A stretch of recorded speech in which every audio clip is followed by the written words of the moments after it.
कहानी की शुरुआत ली जोंग नाम के आदमी से होती है जो जापान के सियोल सिटी में रहता है और उसके साथ उसकी 15 साल की बेटी सू भी रहती है। अब एक दिन जब जियोंग काम से वापस घर आता है तो वो देखता है उसकी कैट बाहर उसका इंतजार कर रही है, जिसके बाद वो अपनी बेटी से मिलने के लिए जाता है। लेकिन तभी वो देखता है कि उसकी बेटी का चेहरा एक ज़ॉम्बी के जैसा हो गया है और वो उसे देखकर उस पर अटैक करने की कोशिश करने लगती है। अब वो लड़की ऐसा कैसे बन गई और आखिर जापान में ये क्या हो रहा है, इन सब सवालों के जवाब हमें कहानी में आगे मिलेंगे। कहानी थोड़ा पास में जाती है जहाँ जियोंग एक जू में यूट्यूब वीडियो बना रहा है और यहाँ वो एनिमल ट्रेनर था और क्योंकि एनिमल भी उसकी बात मानते हैं इस वजह से वो अपने व्यूअर को एक टाइगर का डांस दिखाने की कोशिश करता है। हालांकि उसकी बहुत कोशिश करने के बाद भी वो टाइगर कुछ नहीं करता, इस वजह से वो वीडियो बंद करनी पड़ती है। इसके बाद वो अपने घर आ डांस कर रही होती है। वहीं दूसरी तरफ उनकी कैट टीवी देख रही थी। असल में सू को डांस करना बहुत पसंद है, लेकिन जैसे ही उसके पिता अंदर आते हैं वो शर्मा जाती है। लेकिन तभी जियोंग भी डांस करने लगता है, पर वो उसके दरवाजे पर लगा पोस्टर उसे पढ़ने के लिए कहती है जिस पर लिखा था कि पापा अलाउड नहीं है, और इसी के साथ वो उसे रूम से निकाल देती है। खैर तभी वो कैट जो टेलीविजन देख रही थी उसे पता चलता है कि जापान में GAR नाम का एक ज़ॉम्बी वायरस बहुत तेजी से फैल रहा है और इससे इन्फेक्टेड लोग एक दूसरे को मार रहे हैं। पर यह बात अभी जियोंग को पता नहीं होती क्योंकि वो न्यूज़ नहीं देख रहा था। खैर वो लोग सू का 15वां जन्मदिन सेलिब्रेट करने जाते हैं और यहाँ जियोंग उसे एक तोहफा भी देता है। जियोंग हर साल उसे अम्यूजमेंट पार्क की टिकट दिया करता था, लेकिन इस बार उसने इसके साथ साथ उसे डांस क्लासेस का भी टिकट दिया, जिससे वो बहुत खुश हो जाती है। लेकिन तभी अचानक वो लोग देखते हैं कि उनके पड़ोसी उनके घर के सामने लड़ाई। अब ये सब देखने में थोड़ा अजीब था, इस वजह से सू उनका वीडियो बनाने लगती है, पर जियोंग उसे मना करता है क्योंकि इस तरह का वीडियो बनाना सही बात नहीं है। लेकिन तभी अचानक वो लेडी अपने हस्बैंड के गले में जोर से मार लेती है और उल्टा होकर सू और जियोंग को देखने लगती है। अब ये देखकर वो दोनों बहुत डर जाते हैं और जियोंग उसे लेकर सोफे के नीचे छुप जाता है। तब तक वो लेडी उनके घर में मौजूद शीशे के पास आ गई थी, लेकिन तभी जियोंग अपनी कैट को भी अपने साथ ले आता है और तभी अचानक सू का फोन रिंग करने लगता है, जो सुनकर वो लेडी अपने सर को उन लोगों के घर के कांच को तोड़ देती है। ये देखकर जियोंग सू को अंदर जाने के लिए कहता है और खुद उस लेडी पर गुस्सा करने लगता है। लेकिन तभी वो लेडी उनके ऊपर अटैक करने लगती है, जो देखकर जियोंग उसे सोफे के नीचे दबा देता है और वो लोग भागकर सू की दादी के पास जाने का डिसाइड करते हैं। पर जैसे ही वो मेन रोड पर आते हैं वो देखते हैं कि वहाँ सभी लोग ज़ॉम्बी बन चुके हैं और उनके ऊपर वो अटैक भी करने लगते हैं। और ये सब देखकर जियोंग सू से कहता है उन्हें अब ज़ॉम्बी की तरह एक्टिंग करनी होगी और इसी तरह से वो लोग सिर्फ बच सकते हैं। अब ये सब सुनकर सू कहती है वो एक्टिंग नहीं कर पाएगी और जब ज़ॉम्बी नज़दीक आते हैं तो सबसे पहले वो ही एक्टिंग करना शुरू कर देती है, जो देखकर जियोंग भी एक्टिंग करने लगता है और वो लोग कुछ देर के लिए बाकी ज़ॉम्बी को उलझाने में कामयाब भी हो जाते हैं। लेकिन तभी बाकी ज़ॉम्बी को पता चल जाता है कि वो इंसान है और वो एक बार फिर उनके पीछे लग जाते हैं।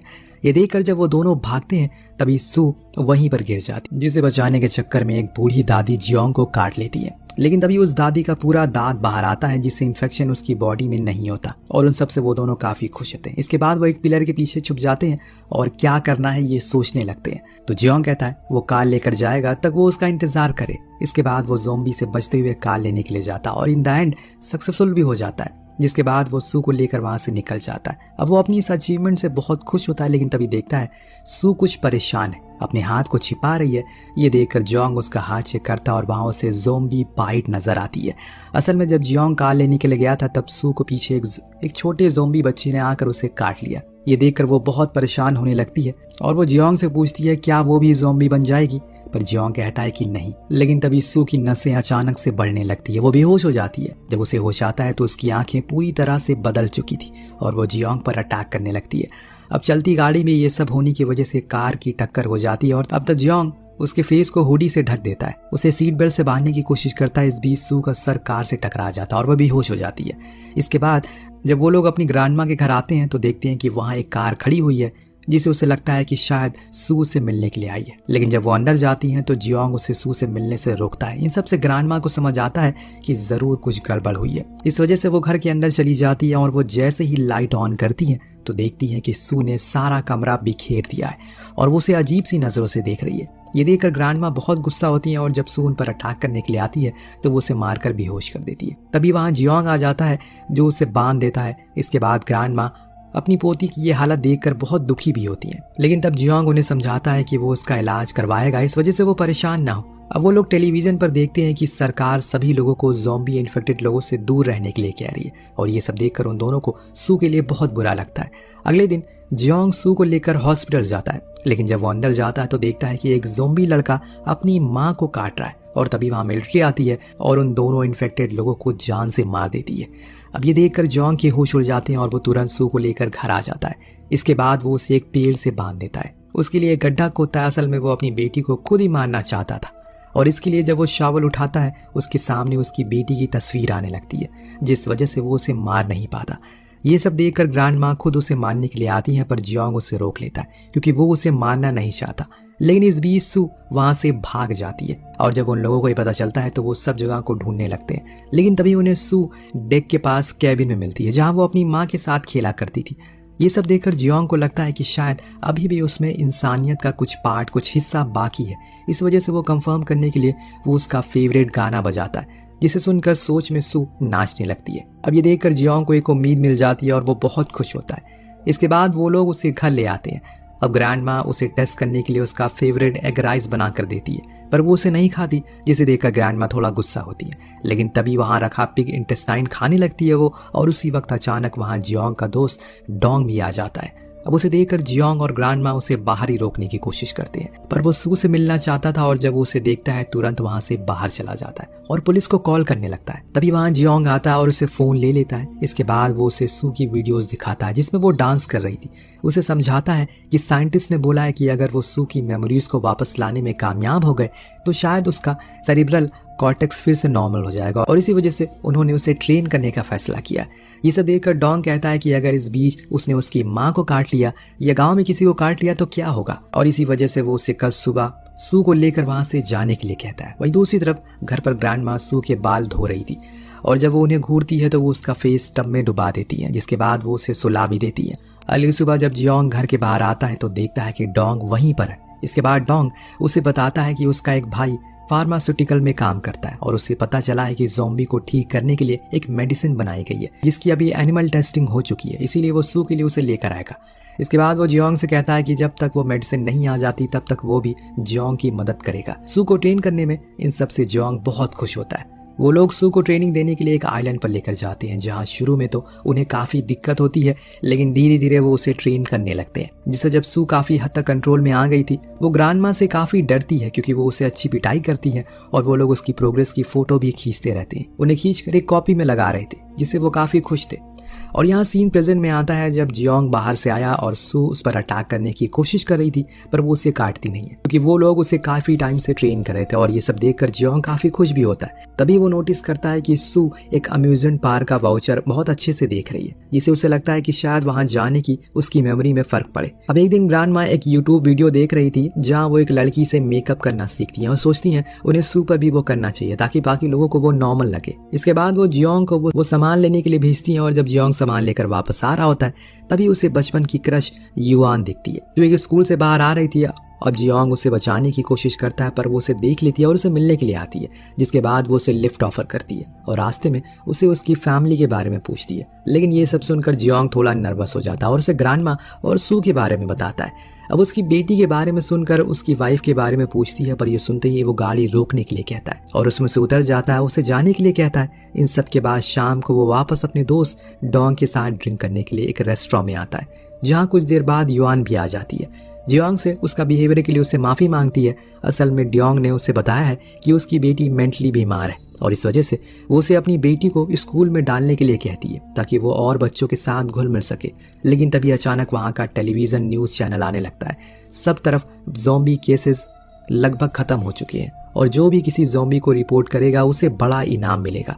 ये देखकर युआंग थोड़ा नर्वस हो जाती है और उन दोनों को बताती है उसका फियांसे भी गलती से एक ज़ॉम्बी बन गया है, इस वजह से उसने उसे मार दिया। और वो ये भी बताती है कि अब वो सभी ज़ॉम्बी को इस तरह मार देना चाहती है। ये सुनकर वो दोनों थोड़ा शॉक हो जाते हैं और तुरंत वहां से चले जाते हैं। इसके अगले दिन जियोंग सू के कुछ कपड़े लेने के लिए अपने पुराने घर पर जाता है। उसके रूम में जाकर उसे सू की याद आने लगती है और वो जोर जोर से रोने लगता है क्योंकि अब उसे डर लग रहा है कहीं सू हमेशा ही ऐसी ना रह जाए। पर वो हार मानने वाला नहीं है। अपने दोस्त से उस अम्यूजमेंट पार्क लेकर चलने के लिए कहता है, जिससे पहले तो उसका दोस्त मना करता है, लेकिन कुछ देर बाद वो मान जाता है और जब जियोंग घर पहुंचता है तो देखता है कि वहाँ युआन बैठी हुई है। अब उसे देखकर वो बहुत घबरा जाता है और तभी सू भी अपने रूम से बाहर आती, लेकिन तभी जियोंग उसे रूम में धक्का देता है और युआन को घर से बाहर कर देता है और कहता है कि अब वो उसे पसंद नहीं करता, लेकिन अगर उसके मन में उसके लिए अब भी फीलिंग है तो दोबारा कभी वहां ना आए। ये सब सुनकर युआन बहुत गुस्सा होती है और वहां से चली जाती है। इसके अगले दिन ग्रैंडमा सू को मेकअप से बहुत सुंदर बना देती है और ड्योंग थॉर की ड्रेस पहनकर आता है, जिसके बाद वो तीनों अम्यूजमेंट पार्क में जाने के लिए निकल पड़ते हैं। वहीं दूसरी तरफ ग्रैंडमा को उनके गांव की एक मीटिंग में इनवाइट किया जाता है, जहां युआन भी होती है और वो उन्हें घूर रही थी। तभी विलेज हेड अनाउंस करता है कि उनके विलेज को सर्टिफिकेट मिला है सबसे पहले ज़ॉम्बी फ्री होने का, और तभी वो ग्रैंडमा से सू को स्कूल भेजने के लिए भी कहती है, पर ग्रैंडमा मना कर देती है। वहीं दूसरी तरफ अम्यूजमेंट पार्क में वो सभी बहुत मजे करते हैं, जिसके आखिर में डोंग जियोंग को बताता है कि जल्द ही ज़ॉम्बी के लिए वैक्सीन आने वाली है। ये सुनकर वो दोनों और ज्यादा खुश हो जाते हैं, लेकिन तभी सू को कुछ खाने की स्मेल आती है और वो वहां से उठकर चली जाती है। कुछ देर बाद जब उन दोनों को रियलाइज होता है सू वहां नहीं है, तो वो उसे ढूंढने लगते हैं। वहीं सू कुछ लोगों से टकरा जाती है, लेकिन वो उन्हें कुछ नहीं करती और एक शॉप पर जाकर कुछ खाने लगती है। इधर दूसरी तरफ युआन जियोंग के घर में जाकर उसके ग्रैंडमा के आने का इंतजार करती है। जब ग्रैंडमा वहां आती है तो वो उन्हें सू की ज़ॉम्बी वाली फोटो दिखाकर पूछती है आखिर वो ऐसा क्यों कर रही है। अब यहाँ ग्रैंडमा उसे बताती है असल में सू जियोंग की बेटी नहीं है, बल्कि वो उनकी बड़ी बेटी की डॉटर है और उसका पिता किम बहुत दुष्ट था, इस वजह से वो उन लोगों को छोड़कर चला गया। जियोंग को सू बहुत पसंद थी, इस वजह से वो उसके साथ खेलता रहता था। लेकिन एक रात जब उसका जन्मदिन था तब उसका फ्रेंड डोंग उसे पार्टी में बुलाने लग गया, इस वजह से सू को सुलाकर पार्टी से चला गया। और जब उसकी सिस्टर ने उसे कॉल किया तभी अचानक रोड क्रॉस करते वक्त उसका एक्सीडेंट हो गया और उस वक्त वो उसका केक लेकर घर आ रही थी। जब जियोंग को इन सब बातों का रियलाइजेशन हुआ तो उसे बिना शादी किए सू को पालने का फैसला किया। इस वजह से उन दोनों का रिलेशनशिप बहुत खास है। वहीं दूसरी तरफ काफी ढूंढने के बाद जियोंग को सू मिल जाती है और वो उसे एक वर्ड कहती है, जो सुनकर जियोंग खुशी से उसे गले लगा लेता है। असल में वो बहुत दिनों से उसे बात करना सिखा रहा था, लेकिन वो कुछ बोल नहीं पा रही थी और आज उसने जब उसे कुछ बोला तो जियोंग को लगा कि अब उसे वापस जरूर पालेगा। तभी वहां आतिशबाजी होने लगती है। वो दोनों एक बहुत खास मोमेंट को एंजॉय करने लगते हैं। इसके बाद जब वो घर आते हैं तो वहाँ युआन भी होती है और वो सब जानने के बाद भी सू को मारने के लिए आगे आती है तो जियोंग बीच में आ जाता है और सू को उसकी बात सुनते देख वो भी हैरान रह जाती है। इसके बाद वो लोग डिस्कस करते हैं कि आखिर अब उन्हें क्या करना चाहिए। सू किसी को भी चोट नहीं पहुंचाएगी, ये बात साबित करने के लिए युआन उन्हें स्कूल भेजने के लिए कहती है। पर यह बहुत ही खतरनाक फैसला था, क्योंकि इस तरह बहुत से लोगों को इस बात का पता चल सकता है कि वो एक ज़ॉम्बी है। पर युआन कुछ और सुनने के लिए तैयार ही नहीं थी, इस वजह से उन्हें उसकी बात माननी पड़ती है। अगले दिन सू स्कूल जाने के लिए तैयार होती है जब जियोंग और ग्रैंडमा बहुत डरे हुए थे।